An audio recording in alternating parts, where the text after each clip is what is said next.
आज हम लोग वर्णिका किताब 10th क्लास की पहला चैप्टर दही वाली मंगम्मा के बारे में पढ़ने वाले हैं। दही वाली मंगम्मा जिसके लेखक श्रीनिवासन, इनका जन्म कर्नाटक के कोलार में 6 जून 1891 ईस्वी को हुआ था।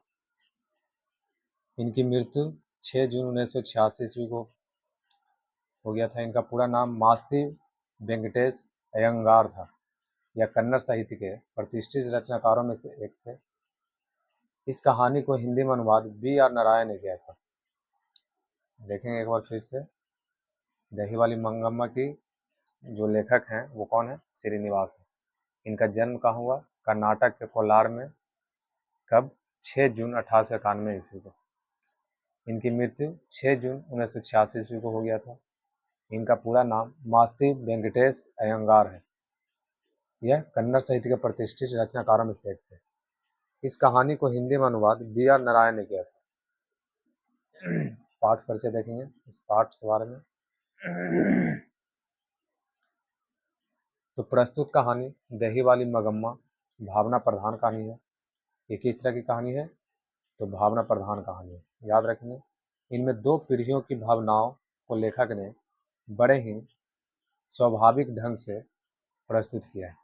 अगर पूछा जाए कि लेखक ने कितने पीढ़ियों की भावनाओं को लिखा है, तो 2 पीढ़ियों की भावनाओं को। किस तरह से, किस ढंग से प्रस्तुत किया है? तो स्वाभाविक ढंग से प्रस्तुत किया है। कहानी एक दही बेचने वाली की है जो परिवार पर सब पर अपनी धाक जमाना चाहती है, जबकि बहू अपने अधिकार का त्याग करना अपना अपमान समझती है। तो याद रखेंगे, कौन है जो परिवार पर अपना धाक जमाना चाहती है? तो मंगम्मा। और कौन है जो अपने अधिकार का त्याग करना अपमान समझती है? तो उसकी बहू। यह कहानी दही वाली मंगम्मा के दही बेचने से होता है। अब आगे देखेंगे इसका सारांश।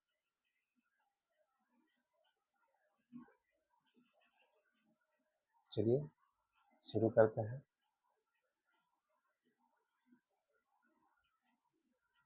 देखते हैं।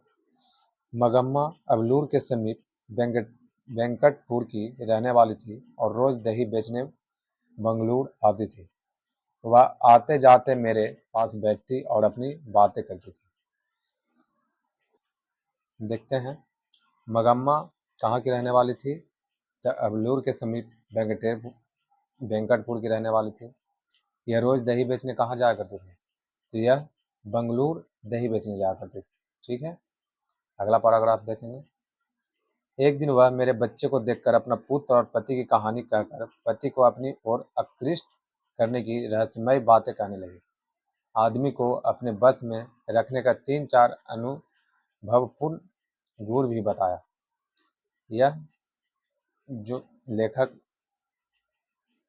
जो अपना उनके साथ हुआ, जो मंगम्मा उनसे बोलना चाह रही थी, उसके बारे में वो बताना चाह रहे हैं। उसने आदमी को अपने बस में करने का 3-4 अनुभवपूर्ण गुण भी बताया। देखते हैं आगे। 15 दिन बाद मंगम्मा आई और रोती हुई अपना गृह कलह तथा बेटा बहू से अलग होने की दुखद कहानी सुनी। इस प्रकार बेटे बहू से विरक्त होकर अपने जोड़े हुए पैसे को अपने साज श्रृंगार पर खर्च करने लगी। इससे वह कुछ लोगों के आलोचना के पात्र भी बन गई। बहू भी उसकी जैकेट पर ताना कसने लगी और बात बढ़ने पर दिए गए गहने भी लौटाने को तैयार हो। मंगम्मा फिर दोबारा कब आई? कितने दिन पे आई दही बेचने?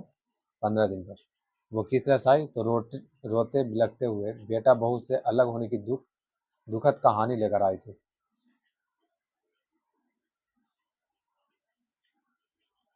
आगे देखते हैं।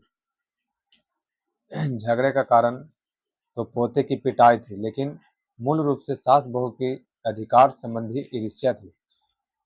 औरत को अकेली जानकर कुछ लोग उसके धन और प्रतिष्ठा पर भी आंखें उठाते थे। परम रंगप्पा भी ऐसा ही किया, जिससे बहू के पैनी निगाहों ने तार लिया। अपने पोते को उसके पास भेजने का एक नाटक किया। अब मंगम्मा भी पोते के लिए बाजार से मिठाई खरीद कर ले जाने लगी। एक दिन कौवे ने उसके माथे से मिठाई की दाना ले उड़ा। अंधविश्वास के कारण मंगम्मा भयभीत हो उठी, जिससे माँ ने बड़े कुशलता से निवारण किया।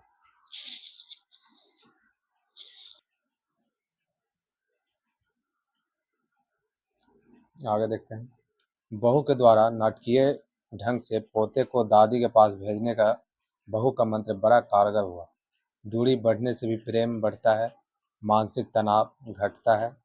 हुआ भी ऐसा ही। मगम्मा को भी बहू में सौहार्द, बेटे और पोते में स्नेह नजर आने लगी। बड़े बूढ़ों ने भी समझाया। बहू ने मगम्मा का काम अपने जिम्मे ले लिया। एक दिन दही बेचने के क्रम में नजम्मा, जो उसकी मगम्मा की बहू थी, याद रखिएगा, आई और मुझे सारी बातें बताई। उसने परिवार का जमा पैसा लूट जाने के भय के कारण बहू बड़ी कुशलता से पुनः परिवार में शांति स्थापित कर लिया और फिर पहले की तरह रहने लगी। अंत में लेखक इस निष्कर्ष पर पहुंचता है कि सास और बहू में स्वतंत्रता की होड़ लगी है। उसमें माँ बेटे और पति पत्नी है। माँ बेटे से अपना अधिकार नहीं छोड़ना चाहती है, तो बहू पति पर अपना अधिकार जमाना चाहती है। यह सारे संसार की हिस्सा है। देखते हैं अब इससे बनने वाली जितना भी क्वेश्चन है उसको। श्रीनिवास जी का जन्म कर्नाटक के कोलार में 6 जून 1891 ईस्वी को हुआ था। इनका मृत्यु 6 जून 1986 ईस्वी को हो गया था। इनका पूरा नाम मास्ती वेंकटेश अयंगार था। यह कन्नड़ साहित्य के प्रतिष्ठित रचनाकारों में से एक थे। इनका यह कहानी, चूंकि जो कन्नड़ में था, उनका हिंदी अनुवाद बी आर नारायण ने किया था।